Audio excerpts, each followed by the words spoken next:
Our celebration of 420 continues. We're going around the planet slowly and reaching out to friends of ours, people that have had an impact on our lives personally and professionally. And Boveda has benefited greatly from a relationship with a guy that's probably created more content in the cannabis industry than anybody else on the planet. His name is Pietro Cervieri. He goes by Peter. Peter, good. How are you, brother? I'm good. How are you? Happy 420 to you. Happy 420 to you. I'm just hanging out in my garage as I do every day during lockdown. It's good. And you are purveying all sorts of fabulous content from your garage in Southern California. Yes, it is global headquarters for FCP Pirate Radio. That's awesome. So I mentioned you produce a lot of content. Can you give people just a little overview of what Future Cannabis Project is and what you do? Ooh, it's kind of amoeba-like, but I think if I had to generally reflect back on it, you know, the roots of it were probably 2013. My brother and I were running something called the Future Journalism Project, and as I kind of, you know, I've always been in the weed world, but as I kind of looked at like the emerging cannabis industry, it was kind of, you know, where could I make the most impact in the beginning? And at that time there, you know, right now, every media outlet and news organization, just like they have the business section, the sports section, you know, they probably have the cannabis section. So like Forbes has their cannabis section, you know, probably the LA Times has a journalist dedicated to cannabis. But at the time, that wasn't the case. And as I talked to a lot of my friends, you know, kind of more legacy people looking into the legal, at that time, medical market, it was kind of, what are the issues and topics that are most important to them? And I was like, well, my kind of contribution in this world could be to get those issues and topics in front of the media. And what the media does with that, I can't control, but I always felt like it was like having a machine gun that you could spray ideas out there, and, you know, maybe a journalist sees it and retweets it. Maybe their editor sees it and says, we should allocate resources to, you know, just examples would be like, you know, I remember way back, there was a raid in Yolo County, and someone in Yolo, actually, it was someone in the Yolo County government mentioned it because Yolo County was in support of people growing cannabis in a legal, regulated, compliant way. They were excited. And an out-of-county task force, you know, like 20 SUVs deep, rolled into the Yolo County, onto this farm, cut down 1,800 plants, and took, you know, computers, cash, whatever, and left. And nobody mentioned it. You couldn't find it in the LA Times. I mean, think of, you know, California-centric publications. You couldn't even really find it in, you know, I think the Winters Express was the local, you know, 2,000 person town publication. Nobody was really talking about it. And that was kind of like an example of me, you know, I didn't have a lot of free time to chip away at it, but I started digging into it. Like I interviewed all the, you know, the Yolo County officials. I even interviewed the sheriff who led the raid, who was very proud of, of what he did in another county, which in my mind is unprecedented. And that was kind of the beginning, just, you know, trying to give voice to the voiceless. And that's kind of generally been the mission, like, you know, whether it's small mom and pop brands or farmers, trying to give them voice, trying to, you know, so I think that's the top layer. And then below that is kind of just like stuff that I find interesting. So whether it's like exploring kind of plants and soil and roots and growth and, you know, regenerative farming ideas and practices and trying to influence people in that direction, to keeping an eye on policy. Recently, we cut a check to a law firm to represent a friend who's in jail, who's been on the on the FCP before. This guy Christian Carter up in El Dorado County, he's literally been in jail since last summer, and one of the things I think is cool is is this a PG show or a... You can go for it. We'll edit. Can we go PG-13? Yeah, go for it. Okay, so when the shit hits the fan, I don't think that's too R-rated, but it's been interesting to see how the cannabis community rallies around, whether it's fires, whether it's floods, whether it's human healthcare issues, someone in need. One of the things we've done a lot of is raise money. And to me, it's been, for whatever other people think of like stoners and the weed world and, like good people don't smoke weed. It's like, well, what did you do when, all the houses burnt down? Did you raise a ton of money for people in need, or like someone had healthcare issues? Did you raise money for them? Or, someone's in jail for a plant, or whatever the cause, the community, and it's not just like in California, it's a global community, comes together and gets shit done. And that to me is amazing, and it makes you feel good about the community in general. And so that's, I don't know where I'm going with this. No, it's beautiful. So you're a documentarian. You create a connection in the cannabis culture, in the cannabis industry. I think you've been profoundly useful to the California cannabis culture, as far as there's a lot of people that would not necessarily show up with the level of candor and willingness to be interviewed and to intimately share details about their struggle and their story and their legacy, especially in the traditional legacy market, the unregulated market. You've brought a lot of people together. You've captured a lot of content. You've captured content with people from all over the world, right? Yeah, I think the other thing is I feel like there are so many silos, and I think for me it's fun to try to connect silos. So a silo could be, an academic soil scientist and cannabis farmers who don't necessarily ever cross paths, in the lecture halls of Cornell University or wherever it may be. And to see kind of, these academic researchers suddenly finding this community of people who are eager to listen to everything they have to say and super appreciative of them sharing their time. And then the academic realizing that it's not just me dropping knowledge, like I'm actually learning stuff by talking to these cannabis farmers who, know their shit and can do 4 turns a year. Depending on their environment, but like cannabis, a corn crop is a once per year endeavor.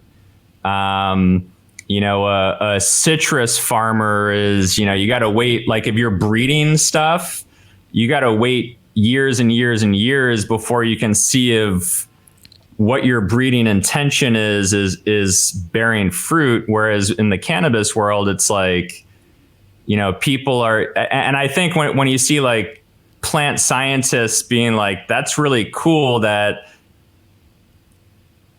it's kind of like how bacteria can multiply so quickly. Like cannabis farmers can try to go down a course and in 1 year see kind of get insights out of whatever they're looking for. And I think that's pretty cool to a plant scientist who suddenly discovers, like, I've been dealing with tomato farmers and like lettuce farmers for the past 30 years. And there's this whole new world of people who are, and I think the other thing is the willingness to try new things. So, a soy farmer or a corn farmer is probably not willing to, they're like, what I've done has worked for me for 30 years and for my father before me. And a cannabis farmer will be like, you got something that can do cool, bigger yield, more terpenes, whatever it may be. I'm willing to try it and I'll give you feedback. And I think so these pre-existing silos, to kind of break them down has been kind of something I've been trying to do and is fun when it happens. I think you've been quite successful at it. Tell people where they can access all the content that you've created. If you just Google Future Cannabis Project, it's on YouTube, it's on Facebook, it's on, I try to, the other thing you deal with is you never know when you're going to be shut down. So, I've tried to not put all my eggs in one basket and, but I think YouTube's kind of where the party's at. So like when we do live shows, there's a whole global community of people who show up in the chat, and it's, the same crew every time, and they look forward to it because it's an opportunity to catch up with old friends who they've probably never met in person. But like, while you and I are speaking on our topic, they're kind of riffing off it in the chat, or they're like going off on their own tangent. You and I are talking about this and they're talking about some other topic, but it's cool. It's like they're sort of listening and sort of doing their own thing. And so. And you also have an opportunity for people that have products, have been marketing products through your Dagga.love, Dagga.love, is an actual store where you deliver products that have been talked about on your various productions, right? Yeah, it's mostly focused on seeds and the breeders. Again, my everybody has their own vision of a future, and I have mine, and I have friends who have theirs, and I feel like they're very similar. But like my whole vision for the cannabis future is that it doesn't need to be dominated by 5 MSOs run by a bunch of dudes who I went to business school with. Like, we don't need them. And so can we craft a future where the little guy has a place, and there are lots of, it'd be like a future where there are lots of craft breweries, and it's not dominated by, Anheuser or InBev, Anheuser, Miller Coors throughout the supply chain of product choice as well as distribution, to the retail and control of the retail shelf. And so on that store, it's a lot of kind of, I used to DJ when I lived in New York, and what I always loved doing was introducing people to music they've never heard that make, but they start to bop their head and they're like, I like this song. What is it? It's like some obscure, Afro funk or whatever it may be. And on the store, I've tried to kind of showcase not the biggest, not the, the most popular breeders out. No breeder is so big that they're like Budweiser, but I'm just saying, like, hey, here's a guy who has been up in the woods in Humboldt, who's been breeding for, Doc Ray would be an example. Like, he's been growing in Humboldt for 50 years and breeding and, grows world class. Some of the best weed I've smoked. And, he has seeds, and I'm helping bring his seeds and genetics to the market, and introducing this old cat who deserves a voice and a place. And, in a world of hype strains and all the desserts and the fruity, desserty hype, there are all these people who are small and craft and don't have a voice. I mean, I think that's the thing. It's like getting them out there in front of people is something I enjoy doing. And that could also be, a small brand. I mean, I'm looking, So that's one of the things I love about you is you tiny go out of Trinity your way. County farm.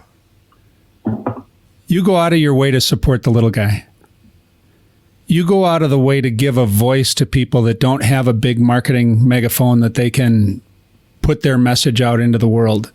That's one of the truly unique things about your approach. You're very, it's an even playing field. You give people voice. I find that to be really basic to the ethic, the altruistic ethic of the cannabis culture. And you do that really well. And you've developed a reputation as being a guy that's approachable, enjoyable to be around. You're a joy to be around. We've spent time together on the road. We've been at Emerald Cup together. We've been at MJ Biz. We've been in different settings all over the place.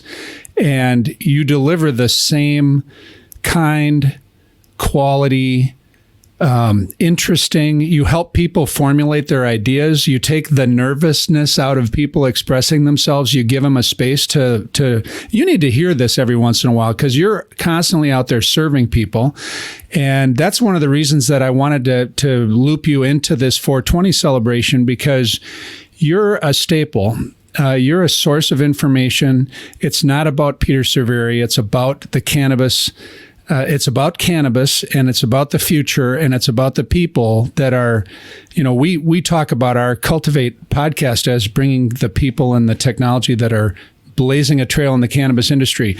And you've truly been doing that.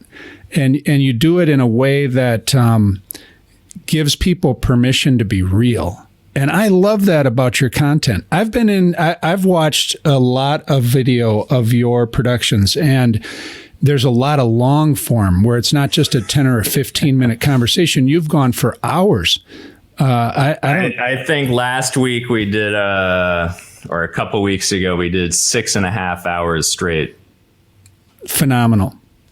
Well, I wanted to honor you and I wanted to thank you for being a friend to me personally, to Lance, to all of us at Boveda. Everybody that has been able to interact with you has raved about the way you approach things, the way you treat people.